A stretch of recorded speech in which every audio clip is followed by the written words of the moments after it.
to episode 2 of my series, Danny's Magic Mocktails. This episode, we made the vanilla mixed berry martini. Today, we're going to be making a maple coffee martini. This is a very similar dupe for the espresso martini, but just with more ingredients that you might have at home. I know most households have coffee, but maybe not everybody has espresso on hand. This can be a super easy drink to add to your holiday party lineup. People who may not want to drink, but still want to be involved in the cocktail conversation. This is a super easy recipe.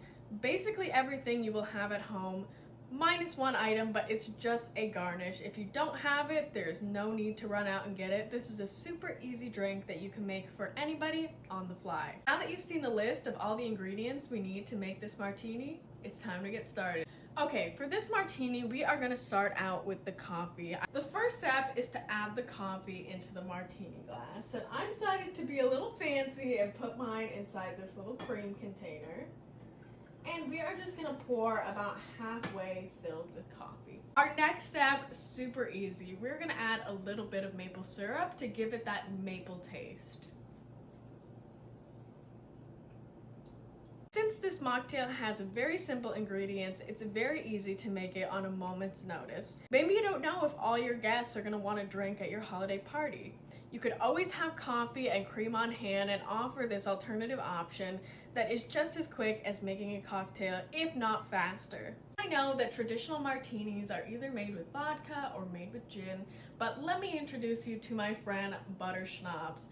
I think that this could be a perfect add-on if you do want to make this a true Christmas cocktail. This is super easy to whip up on the fly. This has an amazing caramel flavor that would really go well with the maple and the coffee. For the next step, we are going to make the cream topping that goes on top. Now, alternatively, if you want to use whipped cream and make it a little bit more festive, all the power to you. You could add some whipped cream and add a little bit of coffee sprinkled on top, but I'm going to show you my way. So we're going to take this milk frother and make us a little bit of cream topping. Once we've frothed the cream for just about a minute, you can see that it's already kind of getting a thicker consistency. You can also opt to use milk depending on how you like your coffee. Pour this over top of the martini. I didn't add a rim on this drink, but if you wanted, you could use a little bit of coffee mixed with sugar. There's so many options when it comes to rimming your glass, but I thought that this one is just so simple.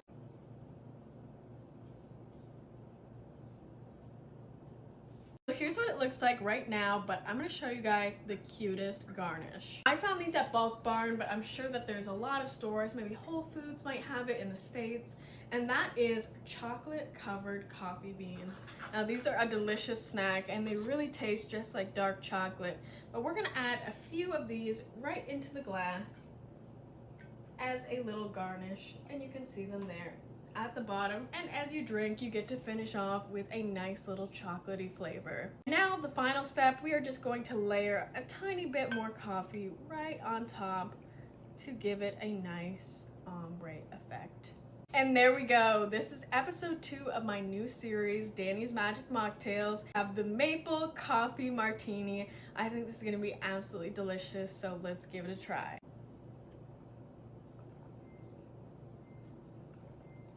That is absolutely amazing. It has this really sweet coffee flavor with a little bit of maple poking through.